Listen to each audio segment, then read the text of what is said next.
Assalamu alaikum. Welcome to our new topic, future perfect tense.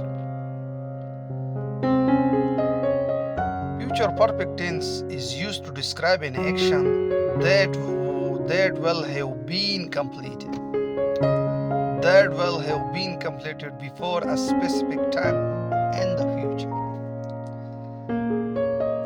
So, in short, it is used to describe an action that will have been completed before a specific time in the future. And a work action has been completed before a specific time in the future. So this is the short definition. And here is the formula. Subject plus shall or will plus have plus past participle and third form of the verb plus subject. The subject shall or will plus have plus past participle plus object. If the subject is I, we shall have plus past participle. If the subject is you,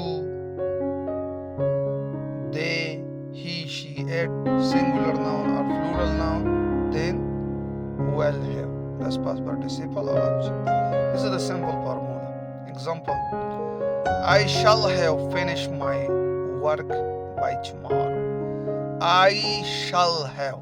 Look at the subject. I shall have finished my work by tomorrow. Second example: we shall have reached the station by noon. We shall have reached the station by noon. Look at the subject we. So shall have.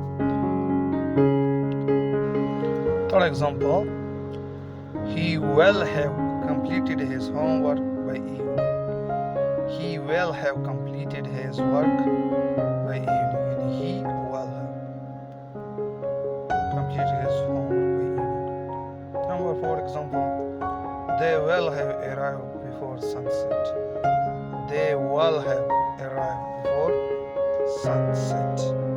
They will have arrived before sunset. The last example is they will have arrived before sunset. They will have arrived before sunset. And the last one is Ubaid will have become successful by the end of the year. Ubaid will have become successful by the end of the year. Now come to the future perfect tense negative.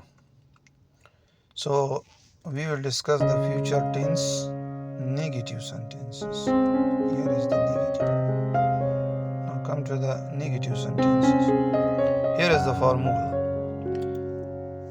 Subject shall have or shall or will plus not plus have plus past participle.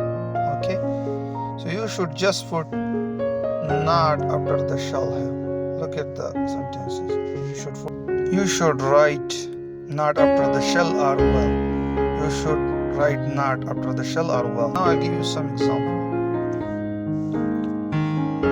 I shall not have finished my homework by tomorrow. I shall not have. Look at the sentences. I shall not have. Look at the word shall. Not. I shall not have finished my homework by tomorrow. Now the second example. We shall not have reached the station by noon. We shall not.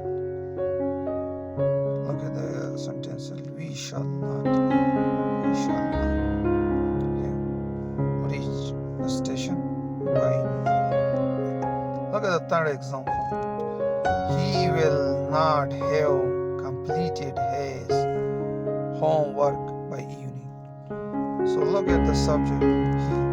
He will not have. He will not have completed his homework by the evening. Now come to the fourth example. They will not have. They will not have arrived before sunset. And they, the subject is they. So here that's why we put the well. They will not have arrived before sunset. Okay. The last example. Ubaid will not have become successful by next year. Ubaid will not have become successful last year. Ubaid will not have become successful last year. So look at the Ubaid. That's why it's will not have. Okay, so this is a few examples of negative sentences of future perfect tense. Now come to the interrogative sentence. Okay, now come to the future perfect tense interrogative. So we will discuss the interrogative and how we ask the question. Formula: shall or will.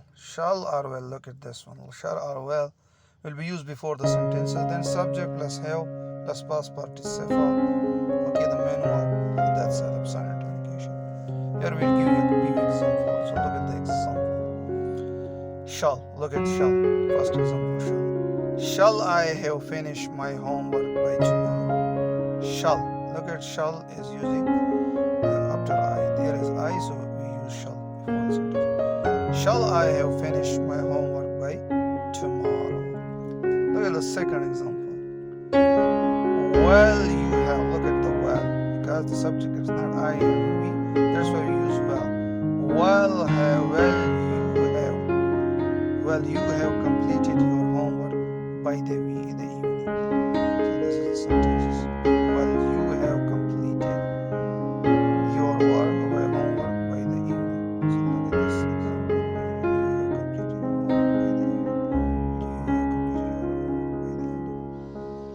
Now come to the third example. This one. This is the example. Will he have arrived by noon? Look at the word well.